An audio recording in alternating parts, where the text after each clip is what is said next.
함께 나눌 말씀의 제목은 성령 강림 주일입니다. 오늘은 성령 강림 주일이고요. 그리고 우리 사랑의 교회의 생일이기도 합니다.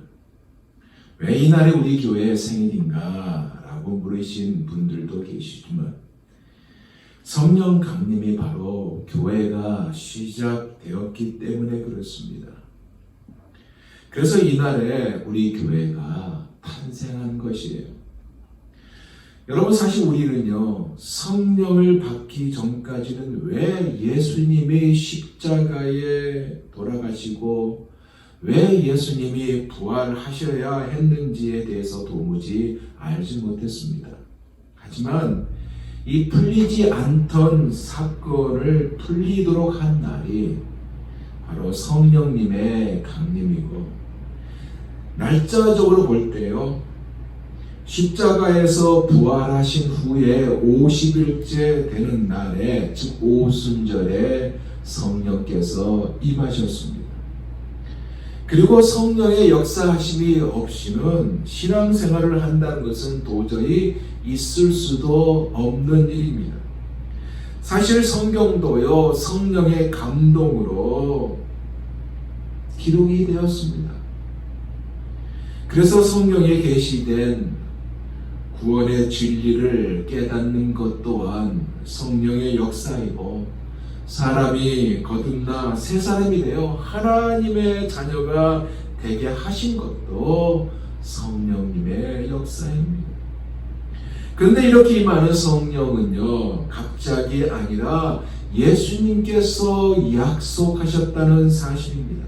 사도행전 1장 4절에서 5절에 보면 예수님이 이렇게 말씀하고 있어요. 들어보세요. 사도와 같이 모이사 저희에게 분부하여 가라사대 예루살렘을 떠나지 말고 내게 들은 바 아버지의 약속하신 것을 기다리라.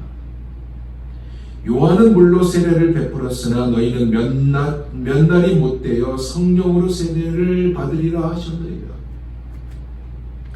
예수님의 분부대로 사도와 같이 모였어요. 그것이 예루살렘을 떠나지 않는 것이었고 아버지의 약속을 기다린 것이었습니다. 그리고 12일이 지난 후에 성령이 강림하셨던 것입니다. 모여서 기도하고 있던 120명을 사로잡았고요. 승천하기 직전에 주신 이 약속의 실현이 이루어진 것입니다. 그런데 여러분, 사실 이것은 이미 약 830년 전 요엘 선지자를 통해서 주어진 약속의 실현이라는 사실입니다. 그 말씀이 요엘서 2장 28절에서 29절입니다. 들어보세요. 그 후에 내가 내 신을 만민에게 부어주리니 너희 자녀들은 장래 일을 말할 것이며 너희 늙은이는 꿈을 꾸고 너희 젊은이들은 이상을 볼 것이며 그때 내가 또 내 신을 남종과 여종에게 부어줄 것이며. 더 놀라운 것은 이 약속하신 성령이 어느 특정한 자에게만 주신 것이 아니라는 것입니다. 오늘 읽지는 않았지만 2장 39절에 보면 이렇게 말씀하고 있어요. 이 약속은 너희와 너희 자녀와 모든 먼 데의 사람 곧 주 우리 하나님이 얼마든지 부르시는 자들에게 하신 것이라. 무슨 얘기예요? 그날 모인 120명만이 아니라 모든 먼 데의 사람, 그러니까 하나님께서 얼마든지 부르시는 모든 사람에게, 이방인들도 포함된 모든 이들에게 성령을 부어주신다는 약속이었습니다. 다만 2장 38절에 이 일이 있을 후에 그 말씀이 어떤 말씀이에요? 베드로가 가로되 너희가 회개하여 각각 예수 그리스도의 이름으로 세례를 받고 죄사함을 얻으라. 그리하면 성령을 선물로 받으리니. 즉 회개하는 자에게 세례를 받고 죄사함을 얻을 때 성령을 선물로 받는다는 것이에요. 그렇게 성령이 임하는 것은 우연이 아니라 오래전에 하나님께서 약속하신 것이 그대로 이루어진 것입니다. 그리고 그의 구원의 역사를 교회를 통하여 성령을 받은 여러분을 통하여 하나님의 뜻인 사도행전 1장 8절의 말씀이 이루어지는 일. 그 말씀은 뭐예요? 오직 성령이 너희에게 임하시면 너희가 권능을 받고 예루살렘과 온 유대와 사마리아와 땅끝까지 이르러 내 증인이 되리라 라는 이 하나님의 뜻이 이루어지는 것입니다. 이것은 우리에게 주신 사명이라는 것입니다. 예수님의 제자들은요, 내가 내 아버지의 약속하신 것을 너희에게 보내리니 너희는 위로부터 능력이 입히 올 때까지 이 성에 유하라 라고 하셨던 이 말씀 그대로 모두 한자리에 모였습니다.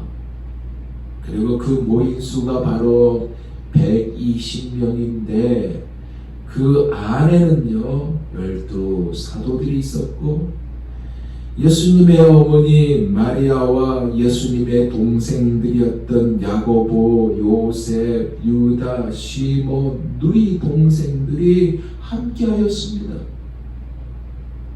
그리고 주님을 사랑하는 여인들도 그 자리에 모여 모두 다 한 마음이 되어, 즉 모두 다 마음이 하나로 통일된 가운데 주께서 약속하신 하나님의 영을 부어달라고 기도를 하였던 것입니다. 어디서요? 1장 13절에 나오는 일명 마가의 다락방이라고 하는 그곳에서 모여 기도를 하였습니다. 제가요 작년 성지순례 때 이곳을 들러봤습니다.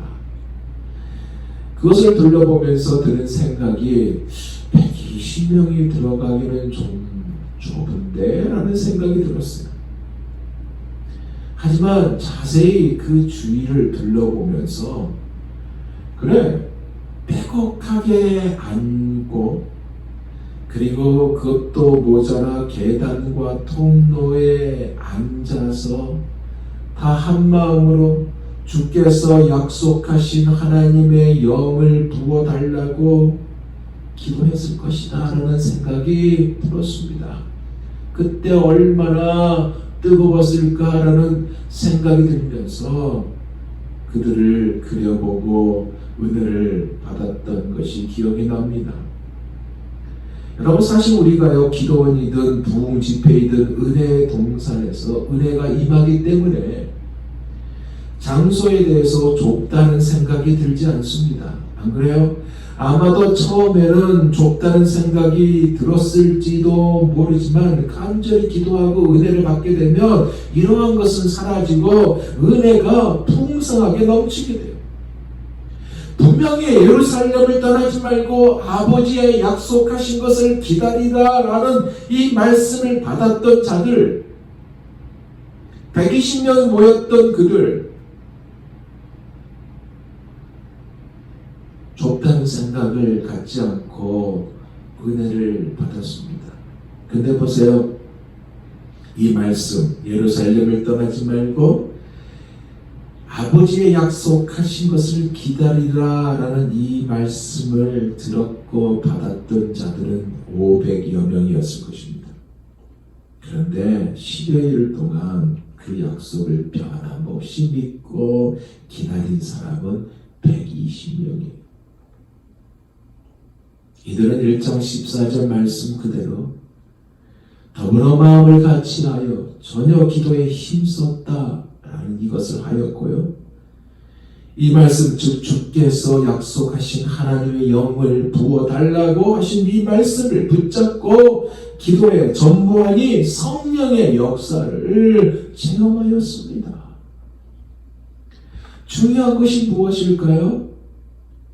성령을 받는 일보다 다른 일에 전념하면 은혜를 체험하지 못한다는 것이고요. 우리가요, 하나님의 일에 우선으로 관심을 가지면 은혜가 임하고 더욱 주님과 교회에 관심을 가지면 은혜를 체험하게 된다는 것입니다. 그러면 성령 하나님은 어떻게 임하였을까요? 그것이 오늘 본문입니다. 2절에서 4절 볼까요? 호련히 하늘로부터 급하고 강한 바람 같은 소리가 있어 그들이 앉은 온 집에 가득하며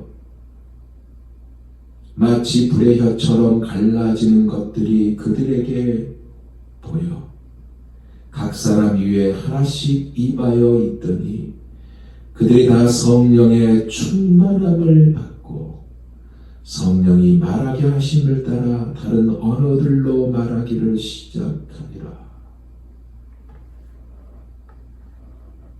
호련히 급하고 강한 바람 같은 소리가 들렸다는 것입니다. 이 소리가요 120명이 있는 그 집에 가득했는데,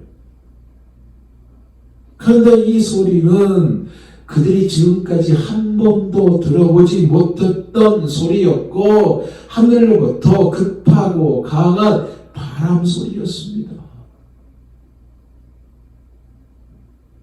이 의미가 무엇일까요? 사실 그대로 임했는데 이것이 주는 의미가 무엇일까요?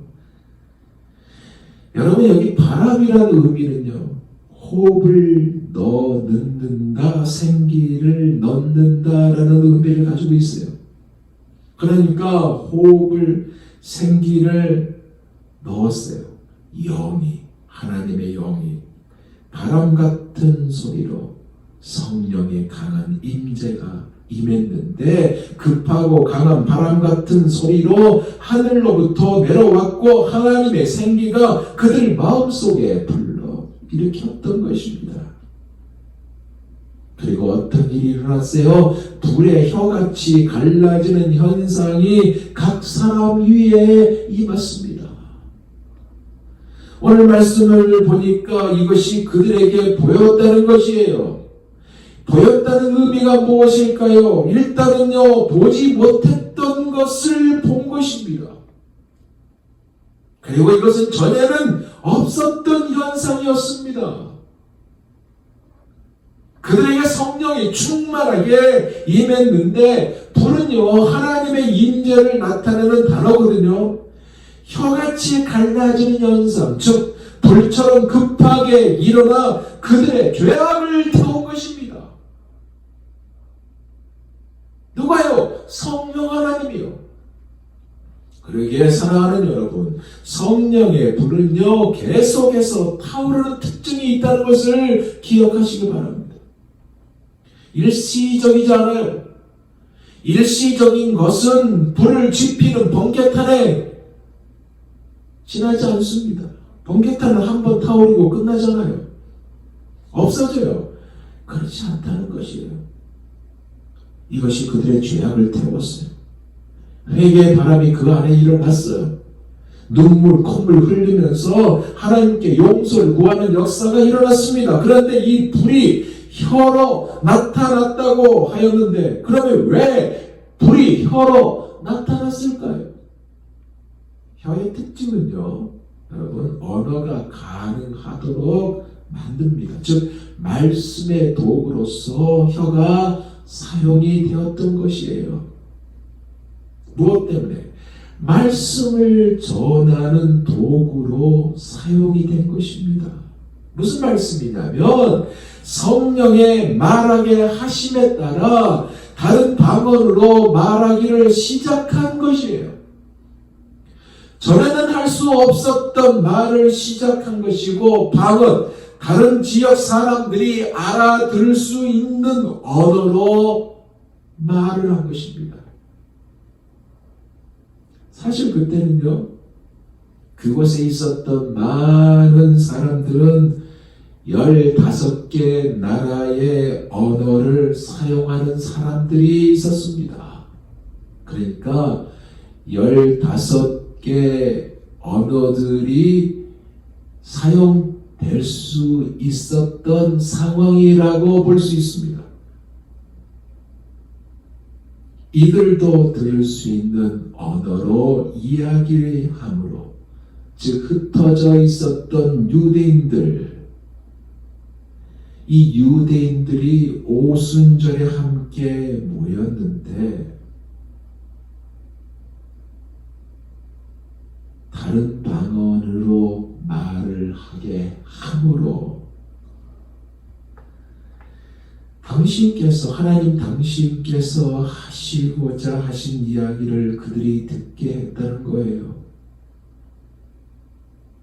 이것은 어떤 면으로 볼 때 바벨탑 사건 이후로 흩어졌던 언어를 하나로 엮었던 사건이고요. 하나님이 행하신 일, 죄로 인하여 죽게 된 우리가 예수 그리스도로 말미암아 살게 된 이 은혜, 그런 십자가에 달려 돌아가셨지만 사흘 만에 하나님이 살리신 이 이야기를 그들이 들을 수 있는 언어로 이야기를 했다는 것입니다. 그러면 왜 성령님이 이러한 역사를 나타내셨을까요? 아니, 하나님이 왜 이러한 일들이 일어나도록 했던 것일까요?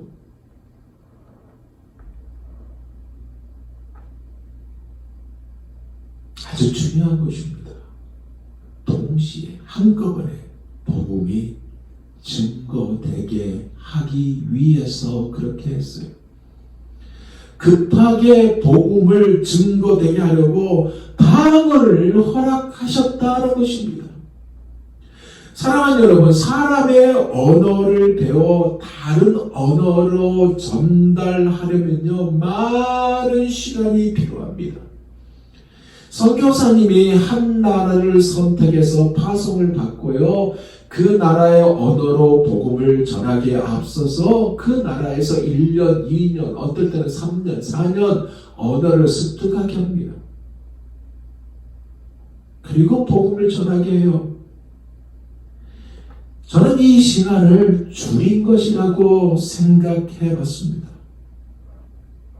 이것을 위해 하나님은 방언을 허락하신 것이고요. 그런 현상이 소리와 함께 일어났으며 그 소리 안에는 말씀의 소리가 있었고 그 소리 안에는 찬양의 소리가 있었고 그 소리 안에는 기도의 소리가 있었던 것입니다. 그러기에 분명한 목적은 예수 그리스도의 구원 사역의 실질적 완성이 된 것이고 구속사적 그 역사를, 즉 구속사를 이루기 위한 예언의 성취이며 지속적이고 더 확장된 복음 전파를 위하여 이렇게 한 것이고 마지막은 결국 교회의 부흥을, 커다란 부흥을 가져오게 하기 위해서 이렇게 했다고 볼 수 있습니다. 이것이 분명한 목적이란 거예요. 이렇게 성령은요, 이른 아침에 호련히 오셨습니다. 우리에게도 호련히 임하는 성령을 체험하기 원합니다. 오셔서 우리가 변화되기를 원합니다.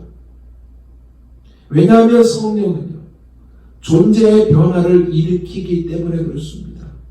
즉 평범한 인간이요, 하나님으로 채워진 하나님의 자녀들이 되는 것이고 인격이 변화되고 삶이 변화되고 언어가 변화되고 생활이 달라지며 열매가 없었던 사람이 열매가 맺히는 역사가 임하게 됩니다. 특히 심령의 변화가 일어나는데 26절에 보니까 마음이 기뻐하였고 입술도 즐거워하였으며 육체는 희망에 거한다라고 하는 은혜가 나타났어요. 우리에게, 사랑하는 여러분에게 이 은혜가 가득하기를 원합니다. 사랑하는 여러분, 그런데 또한 중요한 것은 이 초대교회에 임했던 오순절의 사건은요, 단회적이었습니다. 지금도 계속되는 것이 아니라 단회적이에요.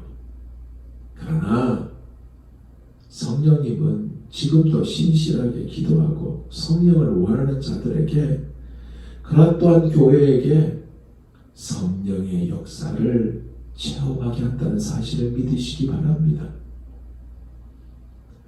성령 강림 주일을 맞이한 우리가 성령과 충별도가 가득하기를 또한 원합니다. 즉 성령 충만 받기를 원한다는 거예요.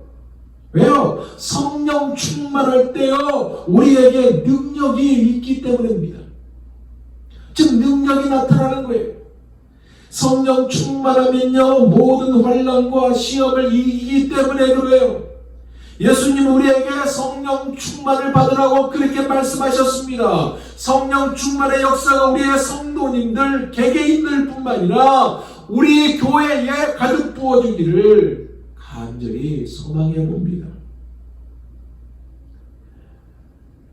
성령 충만으로 나타났던 한 교회의 역사 하나를 소개하고 이제 말씀을 마치고자 합니다. 토미 테니 목사님이라고 계세요.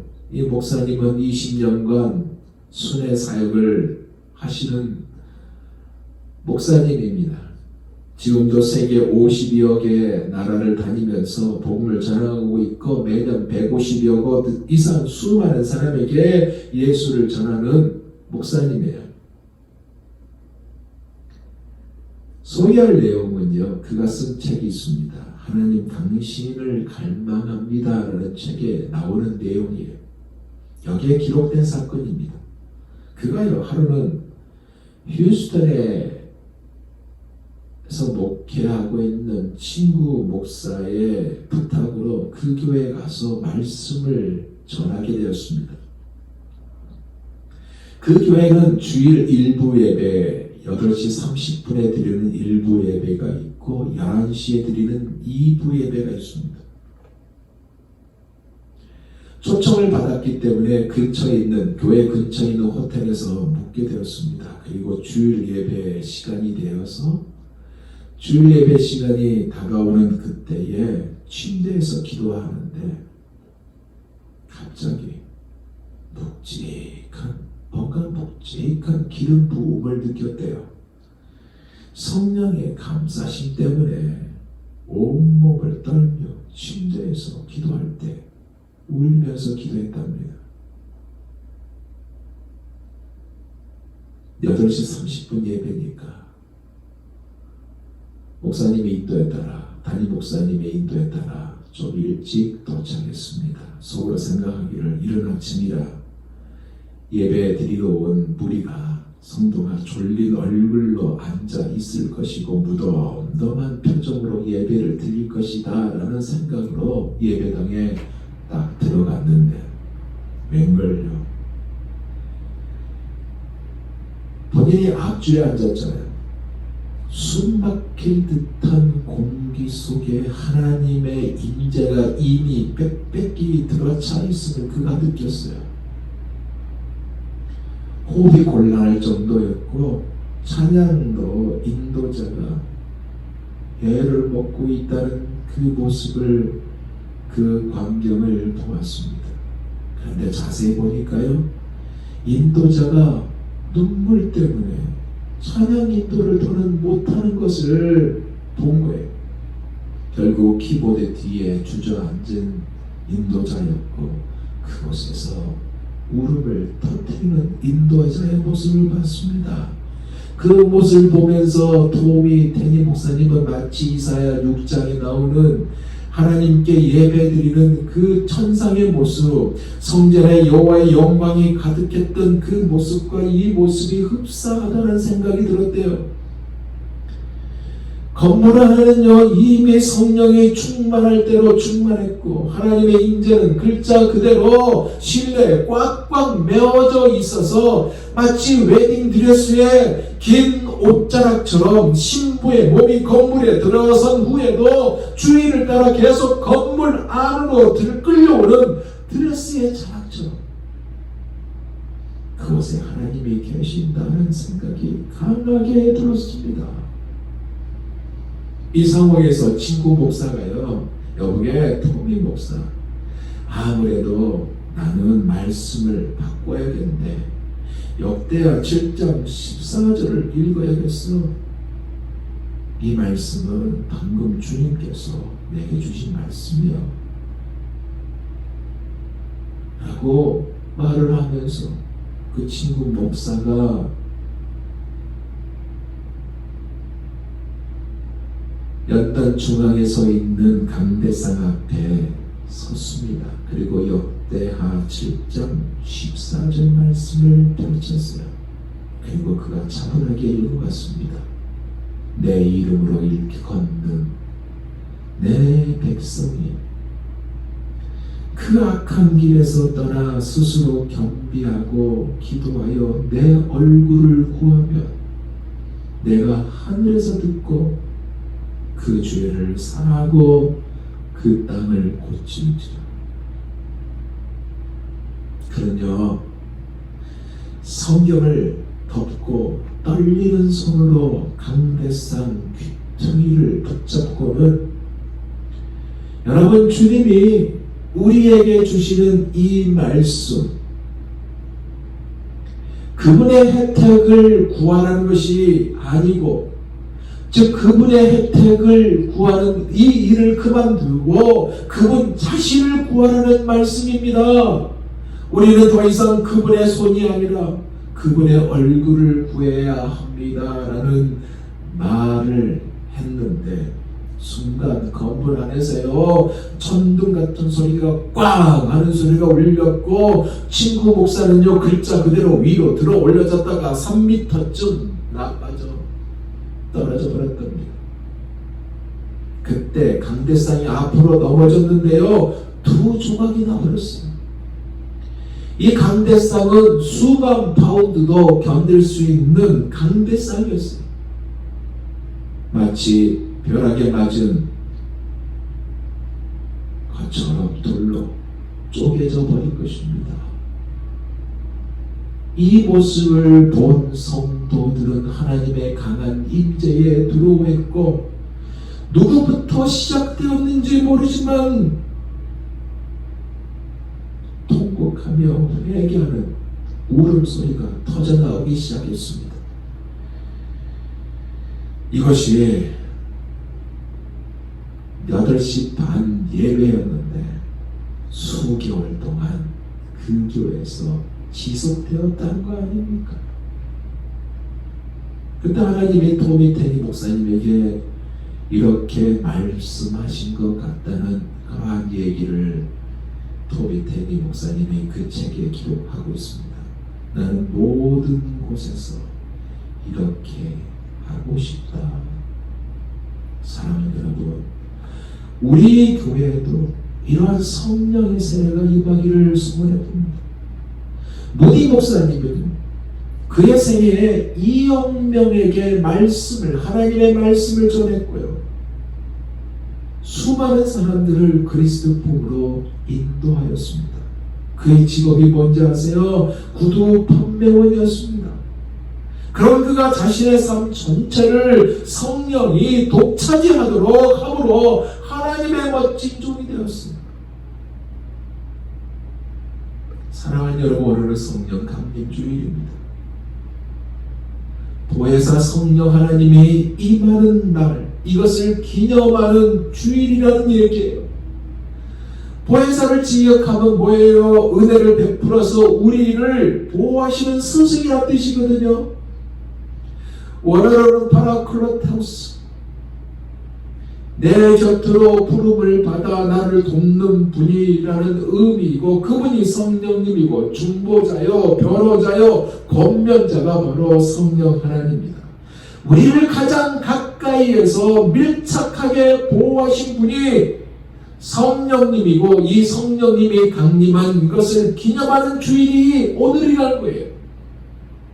그러면 그분이 무엇을 도울까요? 첫째는 믿음을 도와요. 고린도전서 12장 3절 말씀을 보면요, 성령으로 아니하고는 누구도 예수를 주라 할 수 없다고 했습니다. 죄에 대하여, 의에 대하여, 심판에 대하여 세상을 책망하시고요, 모든 진리 가운데로 인도하심을 돕는 분입니다. 두 번째로는 기도를 돕는다고 했어요. 여러분, 로마서 8장 26절에 보면요, 이와 같이 성령도 우리의 연약함을 도우시나니 우리는 마땅히 기도할 바를 알지 못하나 오직 성령이 말할 수 없는 탄식으로 우리를 위하여 친히 간구하시니라 라고 하였습니다. 무슨 얘기냐? 우리를 위해, 여러분을 위해 탄식하며 기도하고 계신다는 사실입니다. 마지막 세 번째로는 우리의 삶을 돕는다고 그랬어요. 로마서 8장 28절에 보면요, 우리가 알거니와 하나님을 사랑하는 자 곧 그 뜻대로 부르심을 입은 자들에게는 모든 것이 합력하여 어떻게 해요? 선을 이루니라 라고 하셨습니다. 즉 성령께서 우리의 삶을 도우시는데 현실적으로 가능하다, 즉 현실적으로 가능하게 한다, 현실적으로 가능하도록 모든 것을 돕는다, 그 말씀을 하고 있습니다. 그러니까 성령께서 도우시면 어떤 상황이나 어떤 환경이나 어떤 조건이나 다 아름다운 선으로 결말이 난다는 얘기예요. 내가 일을 망쳐도 성령의 도움을 구하면 성령께서 보혜사가 되셔서 이 일을 수습하여 아름다운 결말을 내신다는 얘기입니다. 그러기에 우리가 성령의 임재를 구합시다.